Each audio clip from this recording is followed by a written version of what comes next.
टूटी हुई जंजीरें। लेखक कृष्ण खतवानी, अनुवादक देवी नागरानी। ये कहानी लेखक और अनुवादक दोनों की अनुमति से YouTube पर पहली बार प्रकाशित की जा रही है। तो आइए सुनते हैं कहानी। सखी, मैं रोई, खूब रोई, इतना रोई कि मेरे आंसू ही सूख गए। सिर्फ गालों पर एक जलन बाकी रह गई। अचानक मेरे मन में एक चिंगारी भड़की और मैं दरवाज़ा खोलकर बाहर आई। बाहर पहुंचकर मैंने अपनी पूरी ताकत के साथ कहा, मुझे मंजूर नहीं ये रिश्ता। मेरे तन के हर एक अंग ने महसूस किया जैसे सब खिड़कियां और दरवाजे हिल रहे हों और वहाँ बैठे सब लोग आंखें फाड़े मेरी ओर देख रहे थे। मेरी टांगें मुझे संभाल पाने में असमर्थ रही और मैं भागती हुई अंदर पहुंची और खाट पर खुद को फेंक दिया। मैंने सिसकियां भरते हुए सुना तो जाना सारे घर में कोलाहल मच गया था। आए मेहमान उठ खड़े हुए। मेरे बाबा उनकी मिन्नतें करने लगे, पर मेरे लफ्ज़ जैसे तीर थे जिन्होंने एकत्रित हुई फौज में तहलका मचा दिया था। वे जाने क्या क्या बकने लगे। बाबा की मिन्नतें किसी काम ना आई। आखिर वे बड़बड़ाते घर के बाहर निकल गए। तूफान थम गया। घर में 2 पल पहले जो शोर था वह अब खामोशी में बदल गया। बाबा कमरे के किनारे आकर बोले, छोरी, इससे तो जन्म लेते ही मर जाती। कर्ज लेकर तुम्हें इसलिए पढ़ाया कि एक दिन तुम इस तरह हमारी इज्जत मिट्टी में मिला दो और अपनी भी नैया डुबा दो। अब कौन सा खानदानी लड़का तुम्हारा हाथ थामकर समाज के आगे गर्दन ऊंची करके खड़ा हो पाएगा।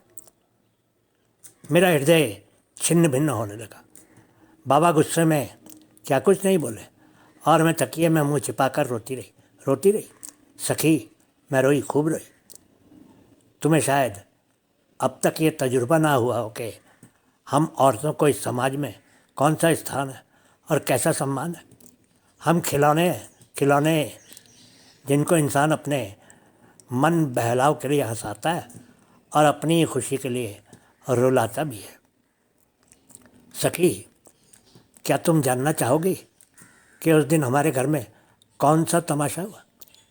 मुंबई से कई औरतें और मर्द सज धज कर इस कैंप में मुझे पसंद करने और मेरे बाबा के साथ दहेज का सौदा करने आए।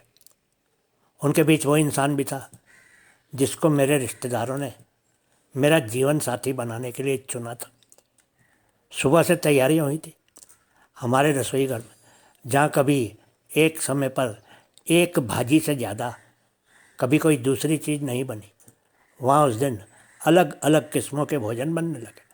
सूखे और ताज़े फलों से प्लेटें भरी पड़ी थी। बिस्कुट के पैकेट भी खुल पड़े थे।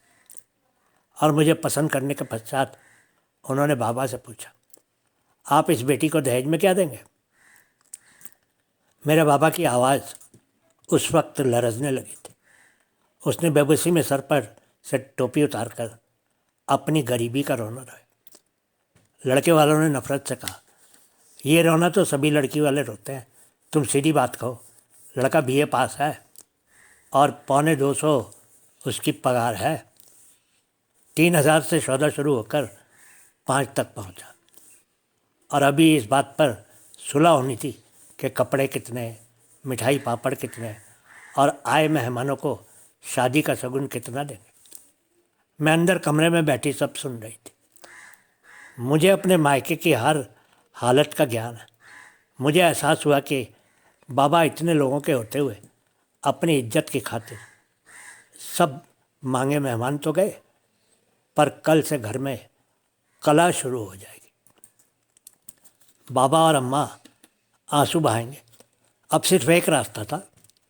बाबा अपनी ऑफिस से, प्रोविडेंट फंड से और इंश्योरेंस से कर्ज लेकर भरपाई कर सकते थे, लेकिन ऐसा करने से मेरे छोटे भाइयों और बहनों का भविष्य अंधेरे में गर्क हो जाएगा।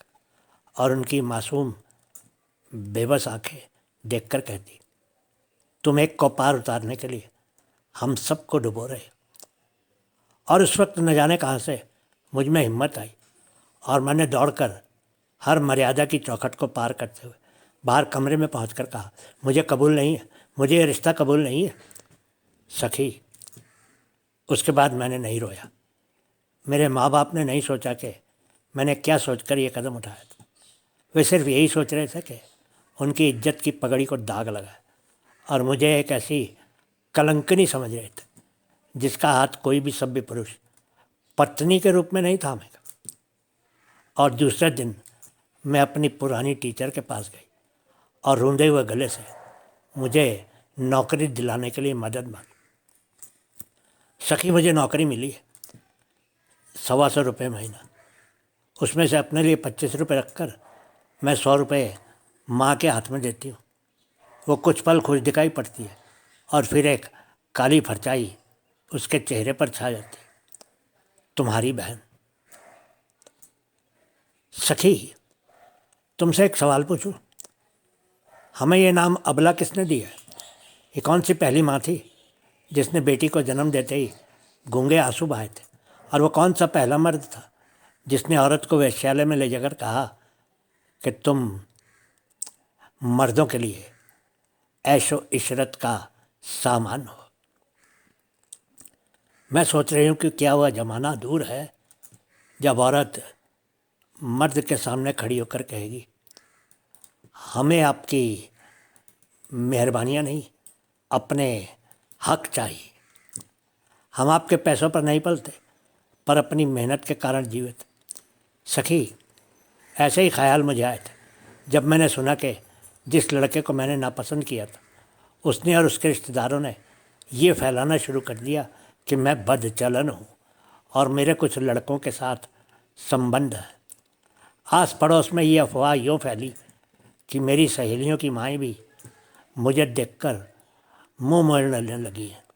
मैं रोई हंसूँ, पर मैं न हंस पा रही हूँ और न रो सकती हूँ। जन्मों से घिसी पिटी रस्मों की वजह से औरत के अंदर तक हीन भावना घर कर गई, इसलिए कभी तन्हाइयों में रोकर मन हल्का कर लेती हूँ। मैं अब औरों के चेहरों पर अपने लिए नफ़रत का भाव देखती हूँ तो मेरे अंदर एक आग भड़क उठती है। दिल में आता है कि रसोई घर से गीली राख लेकर अपनी उन बहनों से कहूँ, हाँ, ये अपने चेहरे पर मर लो, पाउडर और क्रीम से ये राख बेहतर है। कम से कम आदमी तुम्हारे सौंदर्य पर मोहित होकर अपने पैसों की बांसुरी पर तुम्हें नाच तो नहीं नचाएगा। उस दिन एक अजीब बात हुई। वही लड़का जिसे मैंने ठुकराया था और जो मुझे बदनाम किए फिर रहा था, मुझे रास्ते में मिल गया। वो शायद दफ्तर से लौट रहा था और मैं भी दफ्तर से घर जा रही थी। कितने दिनों के अंदर डूबी हुई आग भड़क उठी।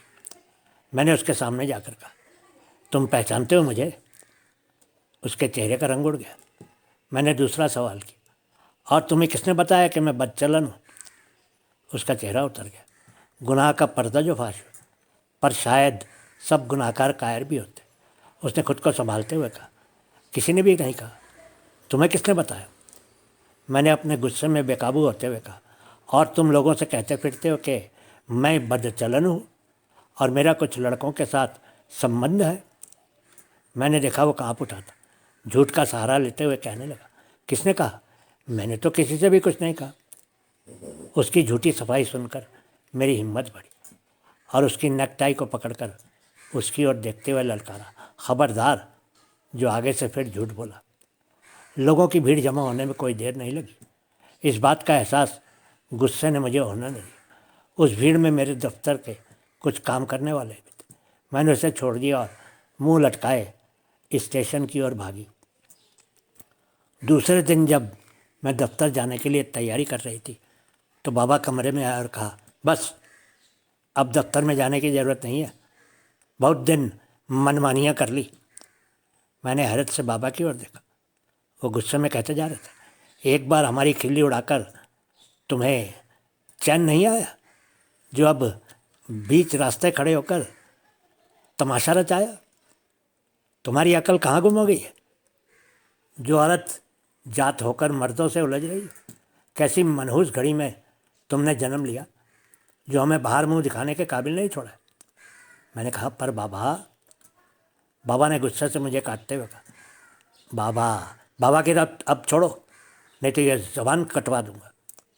मैं बुद्ध बनकर कितनी देर बाबा की तरफ देखती रही और फिर धीरे से जाने के लिए कदम उठाया। बाबा ने कहा, अब दफ्तर जाने की ज़रूरत नहीं, इस्तीफ़ा लिख कर दो तो मैं देकर आऊँगा।